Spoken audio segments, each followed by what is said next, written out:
And welcome back, everyone, to Box Office Report today on the 20th of April, 420, Easter Sunday, 2025. I did not get the box office right. Sinners came in at number one, beating out Minecraft in its third week, which still is very impressive. We'll talk about that too. 45.6 million, which means it went over the estimate. It overperformed. Minecraft still made 41.3, dropping less than 50%, which is what I did predict. Making another $41.3 million. The King of Kings made $17.2 million, only dropping almost 11%, but that's still really good. The Amateur made $7.2 million, surprisingly not dropping as much as I thought it would. It actually had a pretty decent drop, all things considered.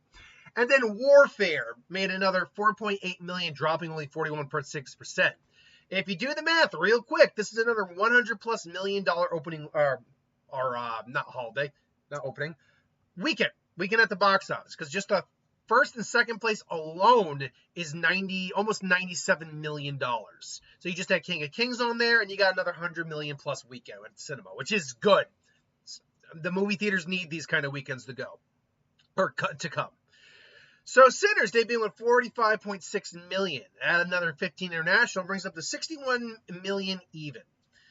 This is a great number to start with. It's made on 90 million. It had a good marketing budget though.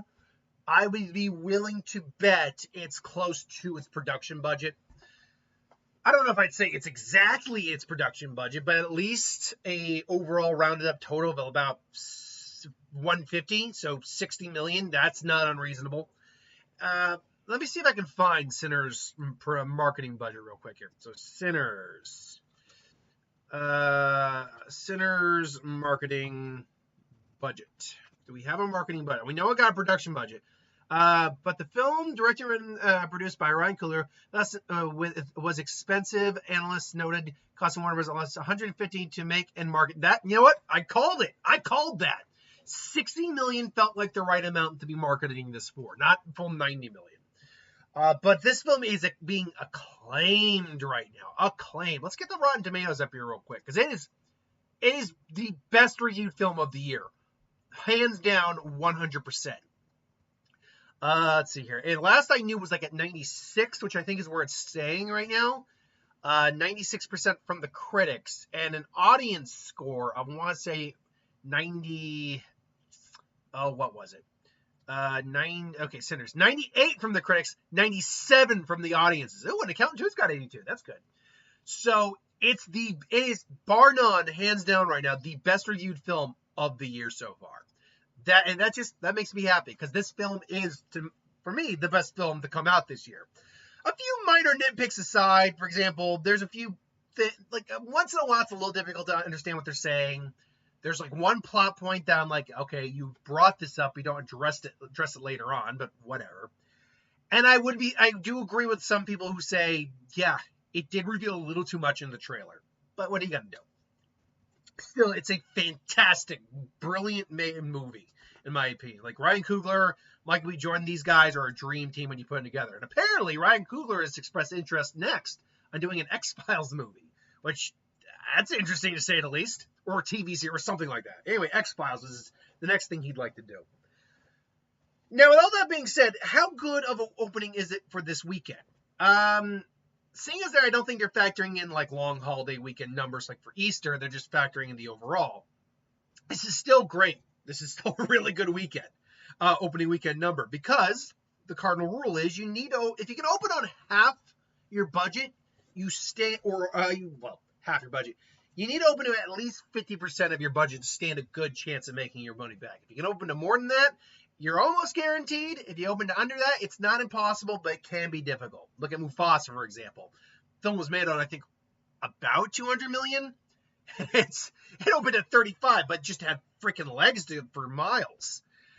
So, is this a bad opening? Not at all. This is actually a really damn good opening weekend. Do I wish it were higher? Sure. The movie's great. Deserves it. But it does have some things working against it.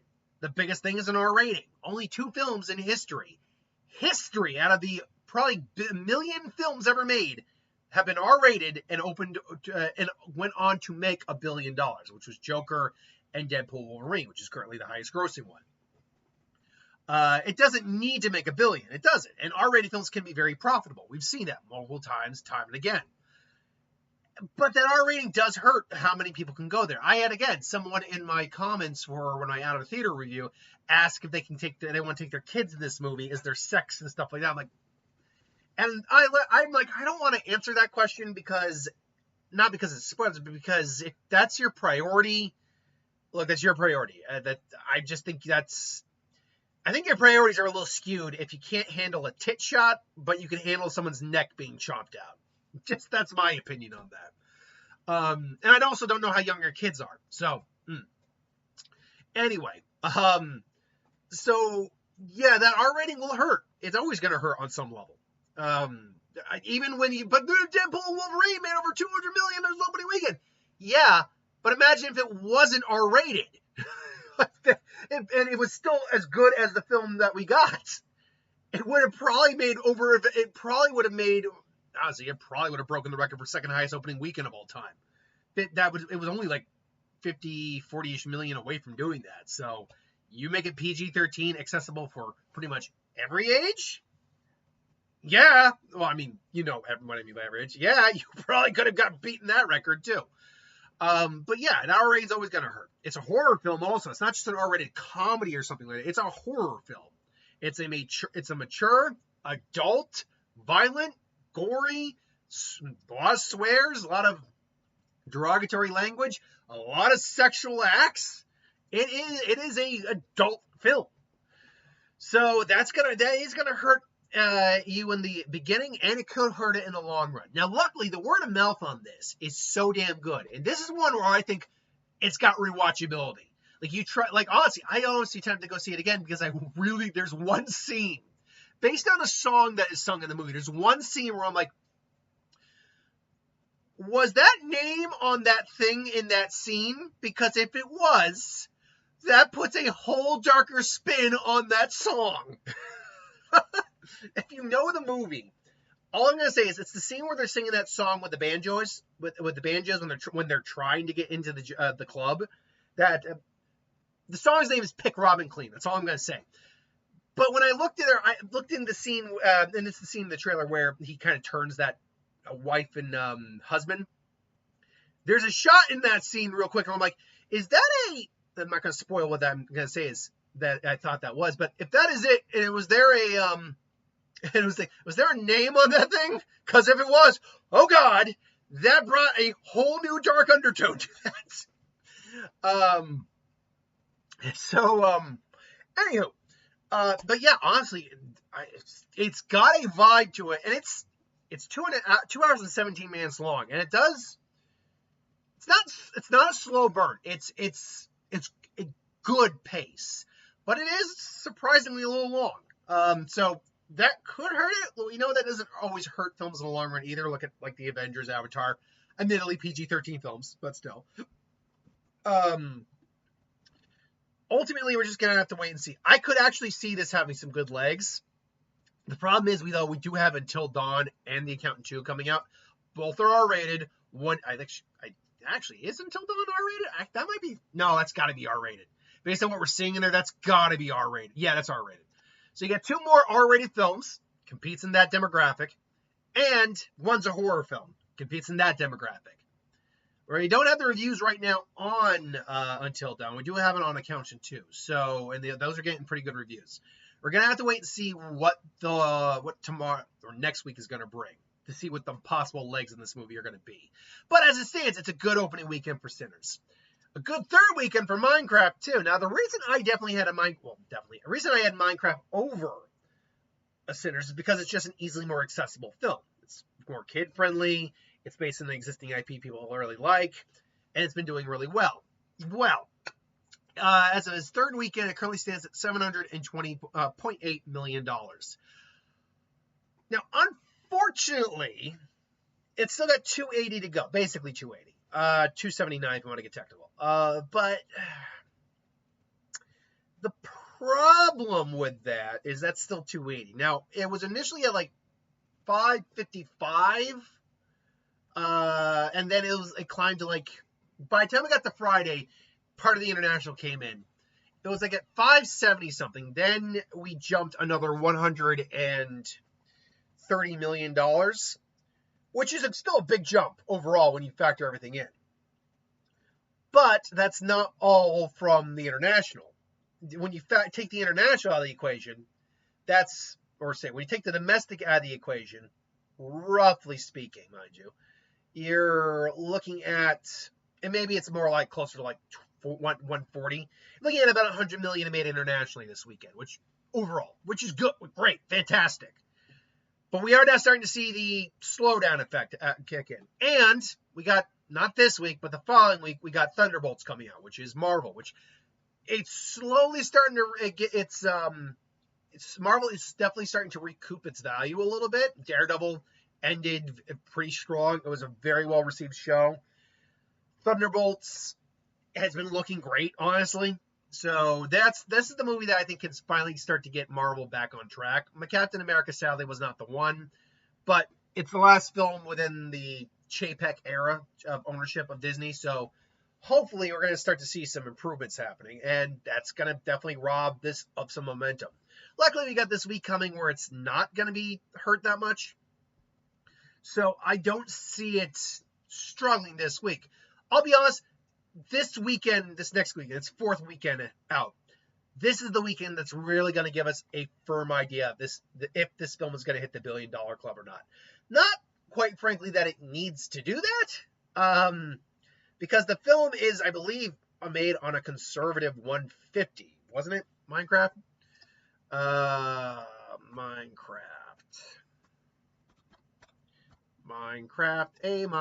movie.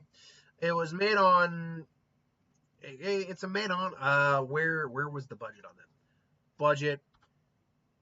Okay. Budget was 150. Yeah, it was 150. And if I remember correctly, it had made its money back by the time we had hit. By the time it hit like 360 or 340, I believe it's somewhere in the neighborhood of like 80 million in marketing. That's what it is, because it's like 230. So it really only had to hit 350 to break even, and it did that long ago. This film is a win. This is a profitable movie. Right now, it's the most profitable film of the year by a long mile, because if you do the math on this right now, 72, take out the third, that's 480. Then you subtract the 230 right now. That means right now, as it stands, this film has made $250 million profit. That's enough to basically finance a bunch of the films in the top 10 films of the year. Legitimately, take a look at this for a second.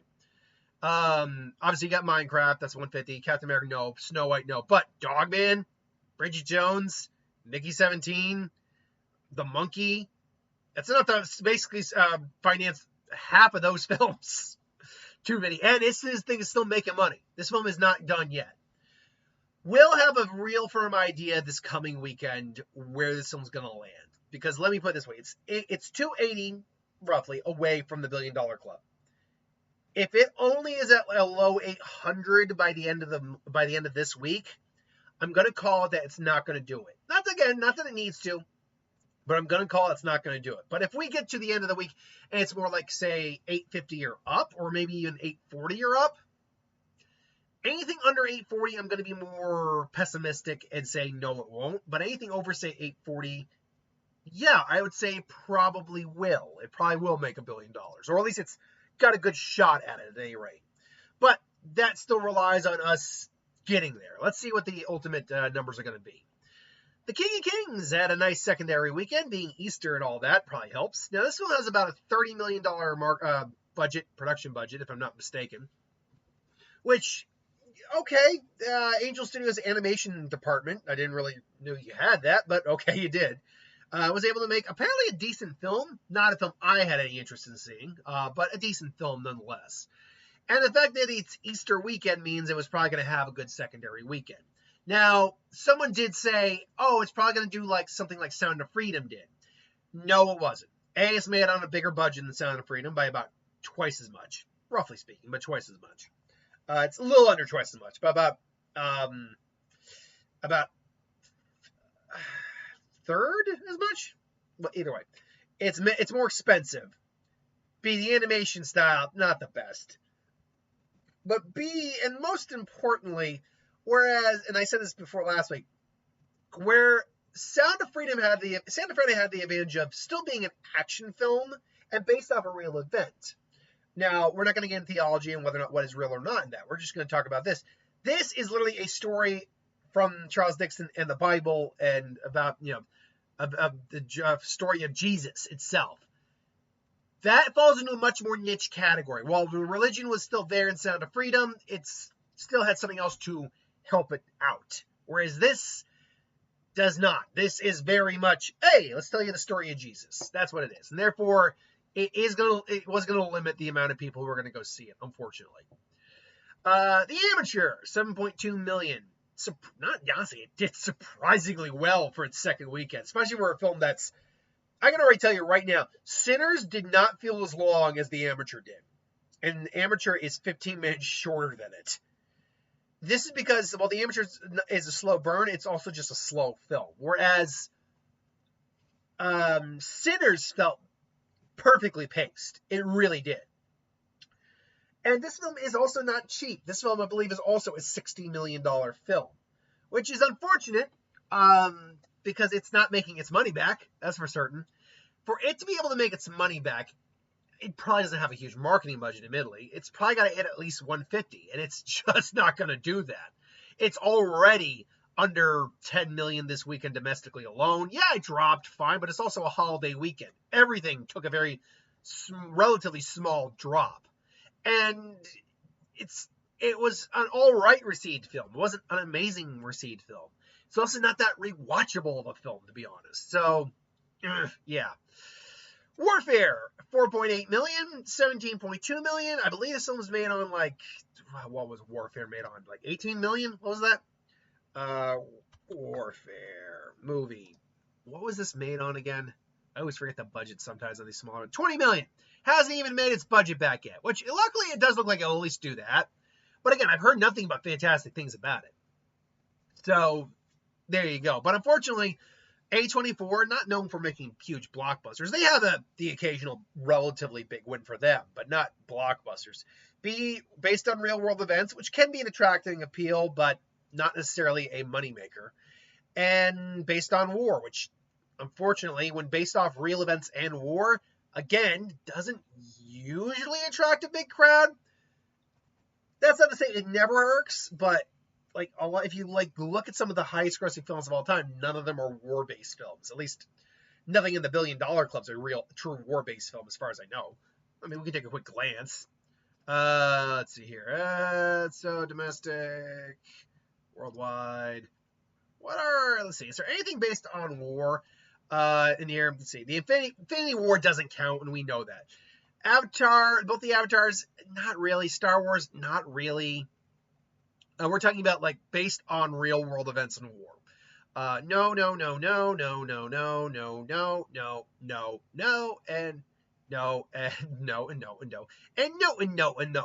no. Let's just see if there's anything in the top 200 films that even fits this. Oppenheimer is an example of something that's kind of based on war, but it's more based on the man and the building of the atomic bomb. So I don't think you can count that. Bohemian Rhapsody is based off the real life or is based off the events of Freddie Mercury and his rise and fall and everything. But again, not war, and we're looking for something based on actual war. And so far, I'm not getting anything. Independence Day, the original, not really, but it's also fictionalized. We're trying to find something based relatively on real events here. And I'm drawing blanks here. We're already down to 750, and I'm not finding a damn thing. Let's see here. Gravity. I think one of the highest grossing ones I can think of is American Sniper, which I think is in the $400 or $500 million area, which isn't bad by any stretch of the means, but it's not that good.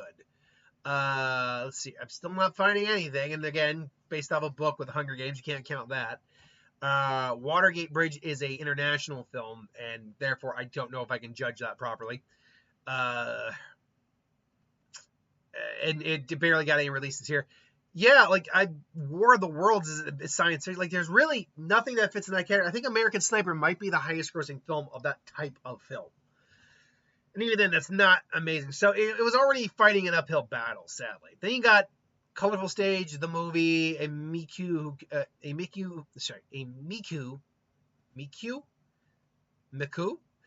who can't sing. Pride and Prejudice, 20th annual release. All right, cool. The Chosen Last Supper made 1.6 million.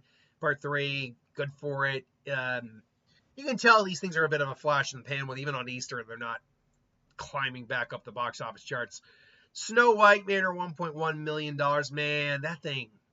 I'm not saying it deserved to be $1 billion film. I think it deserved better than the 184 it got. Otherwise, Working Man made her $1.1 million. $81.1 million. It's didn't do great. Didn't do god awful either. Let's see here. Then you go into the under millions. Woman in the Yard is only at 22 million. Jeez. The Drop is also sorry, I skipped a Drop. 3.3 million for Drop. 20.6 million, which, you know what? It's made only like 11, 12 million. There might be a little hope for it because it is a good film. This is actually a really enjoyable film. Unfortunately, it suffered at the hands of a bunch of bad films coming its way, from the same company. Well, luckily, they're made on such little money that they can take a decent amount of losses and keep going. Other than that, though, there really isn't much to talk about. Like, even Death of the Unicorn, $112 million. Did they at least cross 10? Oh, made it to 14. Good for it. 15. Good for it. But then you got like Captain America, Winter Soldier, Brave New World, which is done. Black Bag, done. How would Black Bag end up at? 37 million. So, yeah, it was a good weekend at the box office. Not for everything, but a good weekend at the box office nonetheless. This week we have Legend of Ochi, Until Dawn, and Accountant 2 as your big three. Now, Legend of Ochi, I don't know if that's going to get a wide enough release to really be in the top 5. Let me see what our top 5 currently looks like. Actually, that's maybe not true. Actually, no, that may be true. Okay, because they got Accountant 2, got good reviews, and Until Dawn, based on a game, loosely, and a new horror film. Oh, this is going to be rough. So I got to first figure out what Minecraft and Sinners are probably going to do next week. I think Sinners is taking a relatively low drop, but still around 50, a little above. That's going to put it, roughly speaking, at like 22. Let's just round it up. I'll be nice and say 23 million. Minecraft's probably going to take another less than 50% drop next week, which means it's going to be over 20 million as well. So that means it could actually beat Sinners out. Ugh. But basically, what the prediction here is, they're both going to be in the low 20s. So do I think Until Dawn or Accountant 2, either of them make over that? Unfortunately, I don't think Accountant 2 is. I don't think the Accountant 2 is. Until Dawn, though, might. I'm going to go with my gut on this. I'm going to say it's going to be Until Dawn, Minecraft, Sinners, The Accountant 2, and then I'll round it out with King of Kings. There's a good chance I'm dead wrong on that. I hope, by the way, Accountant 2 opens much higher than I'm thinking it will be. I don't think it cracks 20 million, but I could be dead wrong. And I hope I am. But yeah, right now I'm going with Until Dawn, Minecraft, Sinners, Accountant 2, and King of Kings. What's your prediction for next week? Why? Let me know. Put it in the comments below. Till then, thanks for watching. Hope you enjoyed. And I'll see you next time. Later.